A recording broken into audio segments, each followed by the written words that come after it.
नमस्कार, मी Anushree Karandikar. Talk time या कार्यक्रमामध्ये तुमचं सगळ्यांचं अगदी मनापासून स्वागत. टॉक टाईममध्ये आजचा जो आपला विषय आहे तो म्हणजे मूळ व्याधीवरील आधुनिक उपचार, आणि या विषयावर मार्गदर्शन करण्याकरता आत्ता आपल्यासोबत आहेत डॉक्टर संदीप अगरवाल. डॉक्टर, तुमचं कार्यक्रमामध्ये अगदी मनापासून स्वागत. नमस्कार. नमस्कार.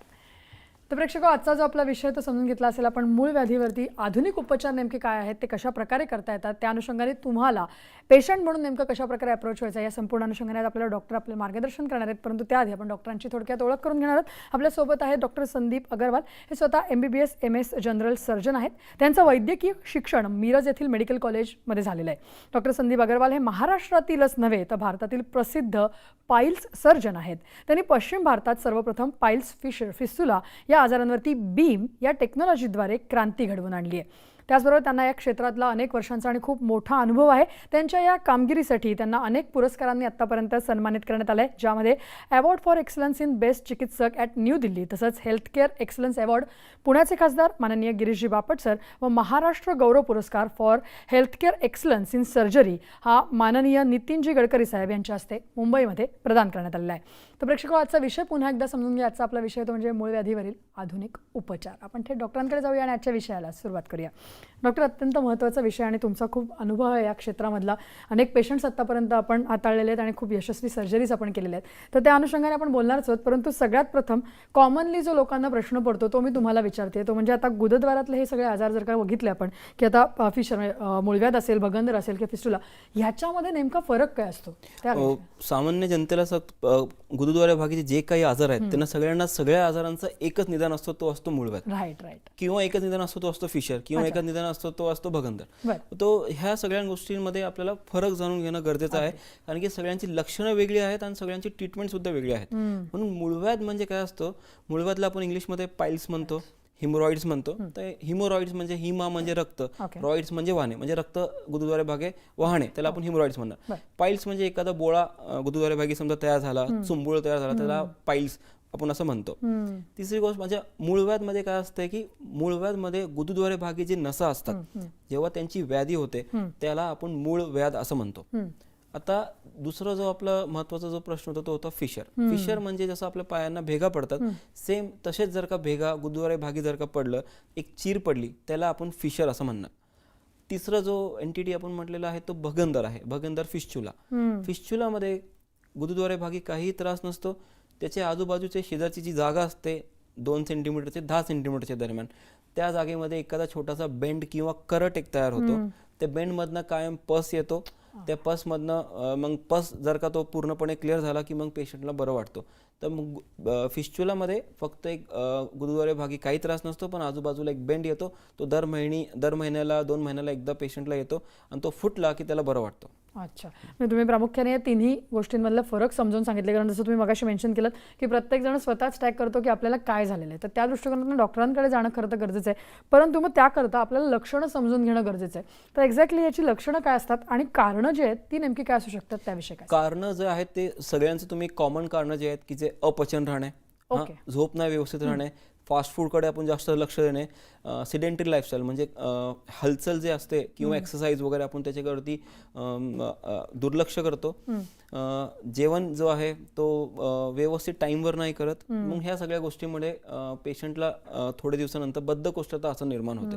बद्धकोष्ठता निर्माण झाली की मग पोट व्यवस्थित साफ होणार नाही, सारखी तिकडे फिलिंग राहणार. मग समजा असं अदनबदन कधी पोट साफ होणार नाही, कधी जुलाबस होणार. असं जर का चालू राहिलं तर मग त्या जागेला इन्फेक्शन बसणार आणि मग त्या जागेला भगंदर किंवा फिस्टुला तयार होण्याची शक्यता वाढणार. जर का आता बद्धकोष्ठता असणार तर तो भरपूर जोर द्यावा लागणार. त्या जोर दिलं की मग ते आतले जे मूळ आहेत किंवा चुंबूळ ते मग बाहेर येणार आणि मग ह्यामुळे मूळव्याध होणार. आणि तर समजा एकदम मळ जो आहे तो एकदम कडक राहिला तर मग त्या जागेला चिरणार किंवा एक भेग पडणार तिकडं आणि त्याच्यातनं रक्त वाहणार. तो फिशरमध्ये 1-2 थेंब रक्त वाहणार, पण पेन जो आहे दुखणं ते फार जास्त असणार फिशरमध्ये. मूळव्याधमध्ये दुखणं जो आहे तो असू पण शकतो आणि नसू पण शकतो, पण त्याच्यामध्ये ब्लिडिंग पण असू शकते मूळव्याधमध्ये. पण मूळव्याधची जी ब्लिडिंग असणार ती जास्त प्रमाणात असणार फिशरपेक्षा. फिशरमध्ये जसं मी सांगितलं 2 थेंब असणार, पण मूळव्याधमध्ये 8 ते 10 थेंब किंवा चिरकांडी लागणे किंवा धार लागणे हे मूळव्याधची लक्षणं आहेत. दुसरं महत्त्वाचं म्हणजे जसं जसं आजारचा जो आहे ते वाढत जाणार, मग तसं कधी शौचात जाऊन आल्यानंतर जळजळ होणे, जागेला भगभग होणे, जागेला शौच जाऊन आल्यानंतर सुद्धा 3-4 तास अस्वस्थ वाटणे, हे कॉमन लक्षण आहेत. कायम तिकडे जागेला खाज उठणे, ही कॉमन लक्षणं आहेत मूळव्याध आणि फिशरमध्ये. बरं, आता प्रामुख्याने आपण बघितलं तर ही विविध आपण लक्षणं पाहिली कशा प्रकारे दिसतात आणि कारण तुम्ही प्रामुख्याने जे सांगितलं ते कॉन्स्टिपेशन. आता आपण ट्रीटमेंटचा भाग बघण्यापूर्वी मला तुम्हाला विचारायचं आहे की ही सगळी कारणं बघता आपण अशा काही आवश्यक उपाययोजना करू शकतो का जेणेकरून हे गुदद्वाराचे कुठलेही विकार होणारच नाहीत? जसं मी सांगितलं, ज्या गोष्टींमुळे हा त्रास होतो ते गोष्टी जर का आपण अवॉइड केलं तर मग सेम आहे की जसं की व्यवस्थित जर का झोप घेतली तर मग आपली पचनक्रिया चांगली राहणार, ऍसिडिटी होणार नाही, मग पोटाचे विकार तयार होणार नाही, बद्धकोष्ठता होणार नाही. मग नुसतं एक फक्त आपण जर का विचार केला तरी झोप व्यवस्थित झाली की आपले निम्मे त्रास कमी होणार. दुसरा जो आहे, फ्रिक्वेंटली सकाळी उठल्यानंतर आपण सुरुवात करतो नाश्त्याने. जर का ह्या गोष्टीमध्ये जर का आपण रोज सपोज बेसन किंवा मैद्याचे पदार्थांचं सेवन जास्त करत असेल किंवा फास्ट फूडचं सेवन जास्त करत असेल तर मग डेफिनेटली ह्या सगळ्या गोष्टींमुळे तुम्हाला येणाऱ्या दिवसांमध्ये बद्धकोष्ठता होणारच. काही काही लोकांना आता हे तर आपण अवॉइड करू शकतो, लाईफस्टाईल आपली चेंज करायला पाहिजे. एक 20 मिनिटाचं फक्त आपण जर का एक्सरसाइज किंवा वॉक वगैरे जरी आपण घेतलं त्याच्यामुळे पण आपल्याला भरपूर प्रमाणात फरक पडू शकतो. आता काही गोष्टी असतात ते जे आपण टाळू शकत नाही, जसं की प्रेग्नन्सीमध्ये फिमेल्सला प्रेग्नन्सीमध्ये ह्याचा त्रास जो आहे ते 3rd ट्रायमेस्टर म्हणजे शेवटच्या 3 महिन्यामध्ये डिलिव्हरीच्या अगोदर त्याच्यामध्ये हा त्रास जास्त होतो. कारण की पिशवी जी गरोदरची पिशवी असते त्याचा आकारच तसं तयार होऊन जातो की ते पाठीमागची आपली जी गुदद्वारे भागीची जी जागा असते त्या जागेला जाऊन चिटकते तिकडं किंवा तिकडं त्याच्यावरती प्रेशर लावते, म्हणून त्यांना नैसर्गिकप्रमाणेच त्या गोष्टीला जोर द्यावं लागते तिकडं. तर मग हे गोष्टी जे आहेत ते आपण अवॉइड करू शकत नाही, पण जे आपल्या हातात आहे अवॉइड करण्यासाठी व्यवस्थित वेळेवर जेवण घेणे, जेवणामध्ये फायबरचं प्रमाण जास्त ठेवलं म्हणजे चोथा किंवा भुगा जे आपण म्हणतो ह्यांचं प्रमाण जास्त असायला पाहिजे, फ्रूटचं सेवन जास्त असायला पाहिजे, 3 ते 4 लिटर पाणी कमीत कमी घ्यायलाच पाहिजे डेली. जर का आपण पाणी व्यवस्थित घेतलं तर जे आपले इंटेस्टाईन्स किंवा आतड्या ज्या असतात त्यांना व्यवस्थित पाणी भेटलं तर जी मळ जे तयार होणार त्याला व्यवस्थित हायड्रेशन असणार, म्हणजे त्याच्यामध्ये पाणी असणार. त्याच्यात पाणी असला की तो कडक होणार नाही आणि इझिली तो गुदद्वारे भागी शौचामध्ये ते पास होईल व्यवस्थितपणे. बरोबर. तर प्रामुख्याने या सगळ्या गोष्टी आपण जर का पाळल्या तर मला वाटतं हे आजार होणारच नाहीत. परंतु आता ज्यांना आजार झालाय त्यांच्याकरता हे असं आपण सेल्फ डायग्नोसिस न करता काही आवश्यक तपासण्या असू शकतात का जेणेकरून आपल्याला कळेल एक्झॅक्टली आपल्याला काय झालं आणि त्या दृष्टिकोनातून उपाययोजना करा? सर्वात सोपं आहे की घरात बसून आपण जसं की सुरुवातीला काही त्रास झाला तर इमिजिएटली आपण डॉक्टरकडे जात नाही. ठीक आहे, ओके, आय कॅन अंडरस्टँड. सुरुवातीला समजा आपण थोडे दिवस काढलात की एक 10 दिवस काढलेत, 20 दिवस काढलेत, पण त्याच्यानंतर पण असं आपल्याला वाटतं की हा त्रास काय आपला तो बरा होत नाही किंवा तो आपल्याला डिस्कम्फर्ट देतोय किंवा आपलं लक्ष कायम तिकडे जातोय दिवसाभरामध्ये, तर मग त्यावेळीच डेफिनेटली सर्जनचा सल्ला घ्यायला पाहिजे. जवळच्या कुठल्याही सर्जनकडे तुम्ही गेला तर कमीत कमी त्यांना दाखवा. आणि समजा त्यांच्याकडं एक स्कोप आहे विशेष प्रकारचं, माझ्याकडे एक विशेष प्रकारचा स्कोप आहे, त्या स्कोपी जर का आपण प्रोक्टोस्कोपी आपण असं त्याला म्हणतो, विशेष प्रकारचा भिंग आहे, ते जर का गुदद्वारे भागे आपण आत टाकल्यानंतर आपल्याला हे माहीत पडतं की ह्याला फिशर आहे का ह्याला मूळव्याध आहे, हे आपल्याला डेफिनेटली माहीत पडतं. आणि ते स्कोपी केल्यानंतर इमिजिएटली ते कम्प्युटरवरती पेशंटला दाखवण्यात येतं आणि पेशंटला सुद्धा समजून येतं की ते कुठल्या प्रकारात त्याला कोंब चुंबळ वगैरे काय तयार झालेलं आहे, त्याचं निदान इमिजिएटली होऊन जातं. बरं. आणि त्या व्यतिरिक्त काही रक्ताच्या तपासण्या किंवा इतर कुठल्या गोष्टी करणं अपेक्षित असतं? मूळव्याधमध्ये रक्ताची तपासणीचा काही रोल नाही आहे, पण समजा ज्यांना गुदद्वाराभागी प्रचंड प्रमाणात समजा रक्त जातोय तर मग डेफिनेटली हिमोग्लोबिन कमी होणार. तर मग त्यावेळेस तुम्ही हिमोग्लोबिन चेक केलं तुम्हाला माहित पडणार की नॉर्मलपेक्षा हिमोग्लोबिन कमी वाटतोय. बेसिकली रक्ताचे जे तपासण्या आहेत ह्याचं रिलेशन मूळव्याध किंवा भगंदर किंवा फिस्टुला डायग्नोसिस करण्यासाठी नाही आहे, पण त्याच्यामध्ये आपण सपोर्टिव्ह डायग्नोसिसमध्ये म्हणून समजा की हिमोग्लोबिन कमी आहे का काय कारण असावं, तर एक कारण असणार की मूळव्याधमुळे रक्त जाते रोज, तो हिमोग्लोबिन कमी झाला असणार. आता ज्यांना फिस्टुला आहे, फिस्टुलाचे पेशंट लोकांना आपल्याला विशेष प्रकारची जसं की तपासणी एक आहे त्याच्यामध्ये MRI फिस्टुलोग्राम आहे. जसं आपण CT स्कॅन कुठल्याही भागाचा आपण शरीराचा करतो तसं त्या गुदद्वारे भागीचा एक तपासणी आहे MRI. गरज लागल्यावर आपण पेशंटला MRI ची तपासणीचं सजेशन करतो. बरं. तर या प्रामुख्याने आपण जर बघितलं तर अशा प्रकारे तपासण्या करतात, तर त्यानंतर उपचाराचा भाग येतो. परंतु त्याच्याकडे जाण्याआधी मला तुम्हाला विचारायचं आहे, आज अनेक पेशंट तुमच्याकडे येत असतील तेव्हा एक्झॅक्टली जेव्हा ते कंप्लेंट्स घेऊन येतात तेव्हा तुम्हाला काही वेगळ्या पद्धतीने काउन्सिल करायला लागतं का? मला विचारायचं आहे आणि की सर्जरी म्हटल्यानंतर आज बरेच पेशंट घाबरतात किंवा ते टर्नआउट होत नाहीत, सर्जरी गोळ्या औषधं मागतात, तर त्या दृष्टिकोनातनं काय करतात? Absolutely right. कारण की आजच्या काळामध्ये कुणालाही भीती वाटते मला ऑपरेशन नको आहे, बिकॉज ते टाका मारणं, परत ते टाक्याला जपणं, मग परत त्याची ड्रेसिंग करणं, हे सगळे भानगडं. आणि ते सगळं टाक्याचं ऑपरेशन केल्यानंतर सुद्धा ते पेशंटला बऱ्याच दिवस रेस्ट घ्यावी लागते, महिना 1.5 महिना त्यांना रेस्ट घ्यावी लागते. मग ते टाके काढायला जावं लागतं डॉक्टरकडे किंवा रोज त्याची मलमपट्टी ड्रेसिंग करायला जावं लागतं. तर ह्या ज्या गोष्टी आहेत ह्या गोष्टींपासून सुटका म्हटलं तर ही आहे बीम टेक्नॉलॉजी. ओके. तर जसं मी सांगितलं एक ऑपरेशनला समजा आपण टाक्याचं ऑपरेशन करायला घेतो त्याला वेळ सुरुवातच तिकडनं झाली की वेळ त्याला कमीत कमी पाऊण तास 1 तास वेळ लागणार. दिस बीम टेक्नॉलॉजीद्वारे आपण हा प्रोसिजर 10 ते 15 मिनिटांमध्ये होऊ शकतो. तुम्हाला रोज डॉक्टरकडे जायची गरज नाही. आज माझे टाके घातलेत, त्या टाक्याची पोझिशन काय बघण्यासाठी, त्याच्यामध्ये इन्फेक्शन तर झालं नाही, त्याच्यामध्ये टाकेमध्ये टाके तुटले तर नाही, हे सगळ्या गोष्टीला आपल्याला बघायची गरज नाही. तर मग पेशंटला रोज डॉक्टरकडे जायची गरज नाहीये, रोज त्याच्यावरती ड्रेसिंग करायची गरज नाहीये, महिना दीड महिना कॉटवरती झोपून राहायची गरज नाहीये. तर हे सगळे ॲडव्हान्टेजेस आहेत, जेणेकरून जर का पेशंटला भीती वाटते की सर्जरीची, तर हे सगळी भीती अजिबात घ्यायची गरज नाही आहे. नक्की. तर त्या अनुषंगाने जसं तुम्ही बीमचा उल्लेख केला, ती एक्झॅक्टली टेक्नॉलॉजी काय आणि कशा प्रकारे आपण ही सगळी उपचार पद्धती करतो ही आपण समजून घेऊ आणि प्रेक्षकांनाही सांगूया आणि चर्चा पुढे नेणार आहोत. इथे वेळ झाली एका छोट्याशा ब्रेकची. तुम्ही कुठेही जाऊ नका, पाहत राहा टॉक टाइम.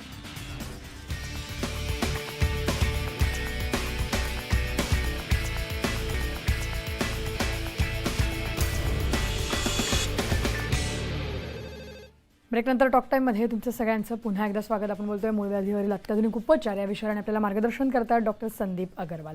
तर डॉक्टर, आपण जसं समजून घेतलं आतापर्यंत की एक्झॅक्टली हा आजार काय आहे, त्याची लक्षणं कारणं समजली, त्याचबरोबर तुम्ही सांगितलं त्याप्रमाणे तपासण्या कुठल्या कुठल्या गरजेच्या असतात. त्यानंतर सगळ्यात महत्त्वाचा भाग येतो तो म्हणजे उपचारांचा. आपली जी स्पेशालिटी आहे ती म्हणजे बीम टेक्नॉलॉजी. याविषयी थोडंसं प्रेक्षकांना समजून सांगाल एक्झॅक्टली काय आहे बीम? बीम टेक्नॉलॉजी म्हणजे त्याचा जो उच्चार आहे तो biological electrical impedance auto measurement. ही विशेष प्रकारची एक टेक्नॉलॉजी आहे ज्याच्यामध्ये गुदद्वारे भागी जो चुंबूळ किंवा कोंब तयार झालेला असतो मूळव्याधीचा, त्या कोंबवरती डायरेक्टली ही जी प्रोसिजर आपण डायरेक्टली त्या मशीनद्वारे आपण करू शकतो. ह्या मशीनद्वारे जो कोंब आहे त्या डायरेक्टली त्या कोंबवरती, त्या कोंबला आपण मशीनद्वारे ते धरण्यात येतं आणि तो कोंब डायरेक्टली मुळापासून तो विरघळून जातो त्या क्षणी. दुसऱ्या जे आपण टेक्नॉलॉजीजमध्ये बघतो की ते कोंब आपल्याला काढण्यासाठी एक टाका मारावं लागतं आणि मग त्याच्यावरती एक जखम तयार होते, किंवा दुसरे जे पद्धती आहेत क्षारसूत्रामध्ये एक दोरा बांधून ठेवला जातं. तिकडं अनेक प्रकारचे पद्धती आहे ज्याच्यामध्ये पेशंटला बऱ्यापैकी त्रास होतो नंतर. तर ही टेक्नॉलॉजीचा विशेष जो आहे की 10 मिनिटातच हा प्रोसिजर होऊन जातो. सकाळी आल्यानंतर पेशंट संध्याकाळी घरी जाऊ शकतो. महत्त्वाचं म्हणजे रोज ड्रेसिंग करायची गरज पडत नाही, बेड रेस्ट करायची गरज पडत नाही. इनिशियल डेजला किरकोळ थोडंफार त्रास होऊ शकतो, पण ह्या आजारातनं तो कायमचा बरा होऊन जातो पेशंटला. बीम टेक्नॉलॉजीचं दुसरं वैशिष्ट्य म्हणजे की काही लोकांना ऑपरेशन झाल्यानंतर गुदद्वारे भागेची जी जागा असते, एकतर त्या जागेचा एकतर कंट्रोल जातो किंवा ती जागा बारीक होऊन जाते. तर हे सगळ्या गोष्टींचा जो साईड इफेक्ट आहे हा बीम टेक्नॉलॉजीमध्ये होत नाही.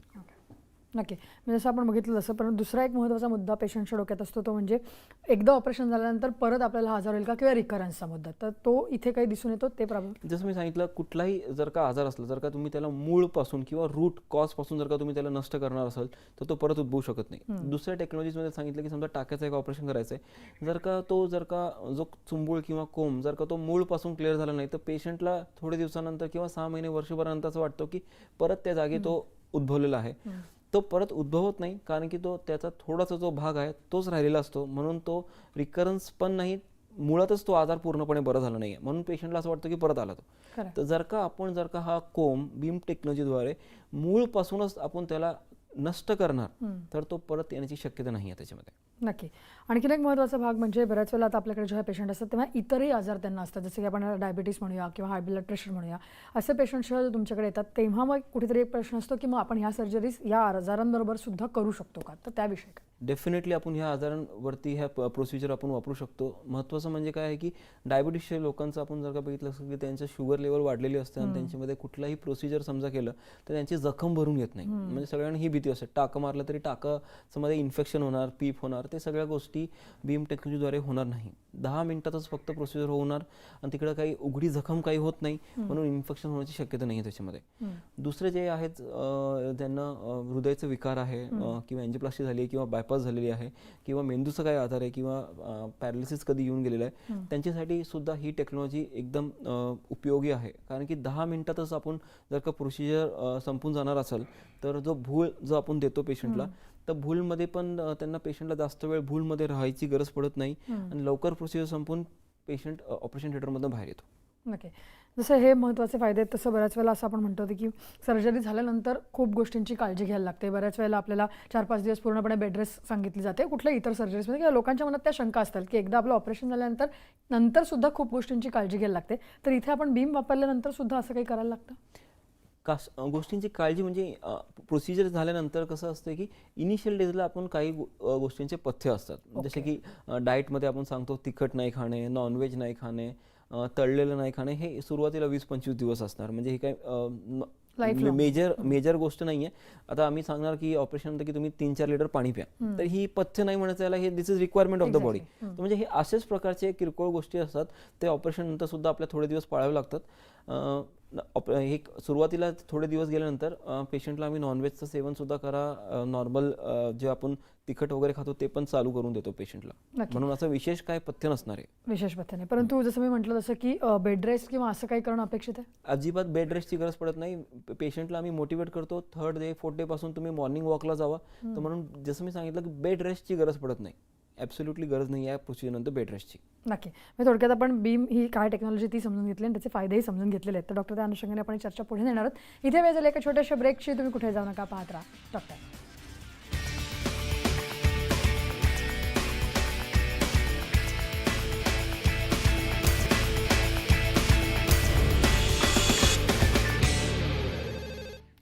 ब्रेकनंतर टॉक टाईममध्ये तुमचं सगळ्यांचं पुन्हा एकदा स्वागत. आपण बोलतोय मूळ व्याधीवरील अत्याधुनिक उपचार या विषयाने आपल्याला मार्गदर्शन करतात डॉक्टर संदीप अग्रवाल. तर डॉक्टर, आपण जसं समजून घेतोय आता की कशा प्रकारे ही उपचार पद्धती आहे, हे समजून घेतल्यानंतर काही प्रश्न आहेत. ते म्हणजे सगळ्यात महत्त्वाचं की सिनियर सिटीजन किंवा ज्यांचं वय जास्त झालेलं आहे, असे पेशंट जेव्हा आपल्याकडे येतात तेव्हा त्यांच्यावरती सुद्धा आपण हे उपचार करू शकतो? हो.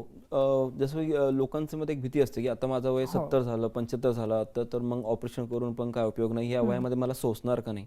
तर ॲब्सोल्युटली काही भीती घ्यायची गरज नाही आहे. 95 वर्षाच्या आजीचं सुद्धा मी ऑपरेशन केलेलं आहे आणि ते चालता संध्याकाळच्या वेळेस घरी गेलेले जातात. म्हणून तो वय इज नॉट अ फॅक्टर. म्हणजे वय तुमचं काही असू द्या, तो फॅक्टर नाही आहे. पेशंटला पेन मुक्त करणे किंवा मूळव्याधीपासून त्यांना पूर्ण मुक्त देणे हा उद्देश आहे मेन. बरोबर, नक्की. आणि बऱ्याच वेळेला असं होतं, तर असेही पेशंट्स तुमच्याकडे येत असतील की त्यांनी ऑलरेडी कुठेतरी ऑपरेट केलेलं आहे, तरी सुद्धा त्यांना पुन्हा त्रास होतोय, म्हणून मग आपल्याकडे आले. तर मग अशा वेळेला आपण ते पेशंट सुद्धा अटेंड करतो का? येस, माझ्याकडं बऱ्यापैकी पेशंट येतात की कुठं ना कुठं काही मलम लावून आलात किंवा कुठं कधीतरी दोरा बांधून आलात, म्हणजे क्वॅक्सकडनं, म्हणजे जे डॉक्टर नसतात त्यांच्याकडनं काहीतरी ट्रीटमेंट घेतली असते. तिकडचे एक तर जवळ असतं त्यांना किंवा एक तर स्वस्त असतं, पण त्याच्यामुळे बऱ्यापैकी त्यांना कॉम्प्लिकेशन्स तयार होतात त्या जागेमध्ये. असल्या पेशंटला सुद्धा त्यांना इमिजिएटली त्यांची दक्षता घेण्यात येते. त्यांचा आजार काय त्यांना व्यवस्थित दुर्बीण टाकून ते सगळं दाखवण्यात येतं आणि त्यांची सुद्धा समजा लागली गरज तर त्यांची सुद्धा शस्त्रक्रिया करण्यात येते. हे 10 मिनिटाची प्रोसिजर आणि त्यांना सुद्धा पूर्णपणे बरं करून देण्यात येतं. नक्की. आणि जसं तुम्ही म्हणताय तसं की आता ही प्रोसिजर ती अगदी आहे, ती 10 मिनिटाची, म्हणजे अगदी थोड्याच वेळाची आहे. परंतु आता बाहेरगावचे पेशंट जे आहेत त्यांना जर का यायचं असेल ऑपरेट करण्याकरता, तर त्यांच्या दृष्टिकोनातून काय काय तयारी करून त्यांनी येणं अपेक्षित आहे? जास्त तयारी वगैरे काही करायची गरज नाही आहे. जगले जे काय तपासण्या वगैरे असतात, बेसिक तपासण्या जे लागतात प्रोसिजर करण्यासाठी, ते सगळं त्या दिवशी आलं की त्याच दिवशी हॉस्पिटलमध्ये करण्यात येतात. सकाळी पेशंट समजा आला 10-1 वाजेपर्यंत, संध्याकाळी 6-7 वाजेपर्यंत तो मोकळा पण होऊ शकतो आणि त्या दिवशी तो घरी पण जाऊ शकतो. आणि समजा त्यांना काही बाहेरगावचे लोक असतात, त्यांना जायची सोय वगैरे नसेल तर हॉस्पिटल आहे, तिकडे हॉस्पिटलमध्ये आपल्याच हॉस्पिटलमध्ये तुम्ही मुक्काम पण करू शकता. नक्की. दुसरं महत्त्वाचं म्हणजे आता कॉस्ट फॅक्टर. कारण आता सर्जरीज कुठल्याही म्हटल्यानंतर त्याला एक डोक्यात, म्हणजे लोकांची जशी भीती असते तशी दुसरी एक शंका असते, ती म्हणजे आपल्याला या परवडतील का? तर या सगळ्या सर्जरीज किंवा आपण ज्या सर्जरी करतो अफोर्डेबल आहेत? ॲब्सोल्युटली अफोर्डेबल आहेत. जसं की बघण्यात येतं की काही हॉस्पिटल्समध्ये फारच जास्त कॉस्टली सर्जरी आहेत. काही लोक लेझर सांगून त्या गोष्टीचे लाखोंमध्ये पैसे घेतात. त्या दृष्टिकोनातून ही फार रिजनेबल सर्जरी आहे आणि हे कॉमन माणसांना सुद्धा परवडण्यासारखी सर्जरी आहे. महत्त्वाचं म्हणजे तुम्ही सर्जरी किंवा तुम्ही हा प्रोसिजर कुठून करून घेता हा महत्त्वाचा आहे की तज्ज्ञ डॉक्टरकडनं कुठलाही प्रोसिजर करून घ्यायला पाहिजे. जर का तुम्ही तज्ज्ञ डॉक्टरकडनं जर का हा प्रोसिजर करून घेत नसाल तर मग हा परत तुम्ही त्याचा त्रास उद्भवत राहणार किंवा त्रास जरी नाही झाला तरी संडास जागेचा कंट्रोल जो आहे तो जाण्याची शक्यता असते. काही ना काही जो त्रास आहे कॉम्प्लिकेशनच्या स्वरूपात कायम शरीरामध्ये राहू शकतो. म्हणून तज्ज्ञ डॉक्टरांना भेट देणे हे फार गरजेचं आहे. नक्की. आणि तज्ज्ञ डॉक्टरांना वेळेत जर का आपण गेलो तर मला वाटतं ही प्रोसिजर किंवा उपचार चांगल्या पद्धतीने करता येतील. डॉक्टर, आपण बीम उपचाराबद्दल बोललो, परंतु त्या व्यतिरिक्त जर का अगदी सुरुवातीच्या स्टेजला सुद्धा जर आपल्याकडे पेशंट आले तर प्रामुख्याने काही गोळ्यांनी किंवा औषधांनी सुद्धा आपण काही कंट्रोल करू शकतो त्या गोष्टी? येस. जर मी सांगितलं ॲक्च्युली मूळव्याधीचे 4 स्टेजिंग आहेत, 1, 2, 3, 4. स्टेज 4 म्हणजे एकदम चुंबूळ पूर्ण बाहेर आलेला असतो. त्यामुळे ते डोंट एक्सपेक्ट एनिथिंग मेडिकल ट्रीटमेंटनी काही होणार नाही आहे. स्टेज 1 जी असते तो जो चुंबूळ किंवा कोंब जो तयार झाला असतो तो एकदमच इनिशियल स्टेजला असतो, तो गुरुद्वारे भागी एकदम आत असतो आणि तो बाहेर वगैरे काही येत नाही. त्यावेळी समजा जर का पेशंट आला तर त्याच्यामध्ये आपण डायटरी, जसं मी सांगितलं, डायटरी चेंजेस आपण करायला पाहिजे, लाईफस्टाईल चेंजेस करून आणि काही बेसिक औषधं देऊन पण तो पेशंट त्यावेळी कमीत कमी तो आजार पुढं वाढत नाही, त्या स्टेजलाच थांबून जातो. पण जर का पेशंट स्टेज 3 मध्ये आहे आणि स्टेज 4 मध्ये आहे तर ह्या गोष्टीला दुर्लक्ष करून काय उपयोग नाही आहे. कारण की तो चुंबूल जर का रोज बाहेर येत असेल, तुम्ही त्याला ढकलून आत टाकत असणार किंवा आलेला चुंबूल बाहेरच आहे, मग त्यावेळी जास्त अपेक्षा ठेवू नये. फक्त तुम्ही पेन किलरच्या गोळ्या खाऊन आपण स्वतःला त्रास देण्यात काही उपयोग नाही आहे. पेन किलरच्या गोळ्यांचे बऱ्यापैकी साईड इफेक्ट असतात. किंवा रोज तुम्ही ते मलम लावता किंवा पोट साफ होण्याचं औषध घेता. मलम लावल्याने जागेचे जो कंट्रोलची जी जागा असते ती थोडीशी जरा नाजूक होऊन जाते. तुम्ही वर्षानुवर्ष जर का मलम वापरत असाल तर. किंवा पोट साफवण्याचं औषध आपण जर का कायम घेतोय तर त्याच्यामध्ये सुद्धा पोटाचे विकार नंतर सुरुवात होतात त्यांची. मग हे गोष्टींचा कायम उपयोग न करता जर का आपण ह्या गोष्टीला जर का आजार जो आहे आपला बरं वाटतंय आपल्याला, आपण औषधं घेऊन असले तर मग त्याचा काय उपयोग नाही आहे. मग डेफिनेटली तुम्ही प्रोसिजर करून घ्यायला पाहिजे किंवा त्याच्यावरती विशेष काही ट्रीटमेंट असेल ती करायला पाहिजे. नक्की, म्हणजे गरज असेल तर आपण ऑपरेशन टाळणं अपेक्षित नाहीये, तर ते योग्य डॉक्टरांकडे जाऊन करणंच चांगलं आहे असं म्हणायला हरकत नाही. डॉक्टर, हा विषय अगदी महत्त्वाचा आहे, त्यामुळे जाता जाता प्रेक्षकांना सल्ला काय द्याल तुम्ही? सर्वात महत्त्वाचा सल्ला म्हणजे आहे की जर का तुम्हाला हा आजार असेल तर तुम्ही तज्ज्ञ डॉक्टरकडे किंवा तज्ज्ञ सर्जनकडेच हा दाखवायला पाहिजे. फक्त कोणतरी जवळ आपल्याला भेटतंय किंवा कोणतरी दोरा वगैरे बांधतोय असल्या गोष्टींवरती विश्वास ठेवू नये. तज्ज्ञ डॉक्टरकडनी जे काय तुम्हाला सल्ला दिला असेल तो सल्ला फॉलो करा. काही काही लेडीज असतात ते घाबरतात डॉक्टरकडे जाण्यासाठी किंवा दाखवण्यासाठी. असं काही जास्त करून हे करायला नाही पाहिजे, कारण की असं केल्यामुळे आपला जो आजार आहे तो वाढत जातो. मूळ व्याध जसं मी सांगितलं की हा आजार नुसता त्या जागेचा नाही, तो पूर्ण मानसिकतेला आपल्या अफेक्ट करतो किंवा पुऱ्या शरीराला अफेक्ट करतो. तर ह्या गोष्टीसाठी आपण त्या आजाराला दुर्लक्ष न करता योग्य वेळी डॉक्टरांचा सल्ला घ्यायला पाहिजे.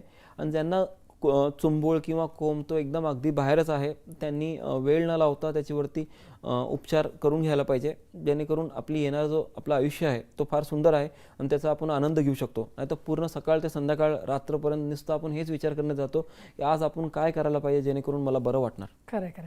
मला वाटतं या नोटवरती आत्ता आपण थांबूया, कारण हा विषय खूप मोठा आहे, परंतु या विषयावर एवढं छान मार्गदर्शन आज तुम्ही इथे केलं त्याबद्दल धन्यवाद डॉक्टर. नमस्कार. नमस्कार. नमस्कार. या विषयासह टॉक टाईममध्ये आत्ता आम्ही इथेच थांबतोय. नमस्कार.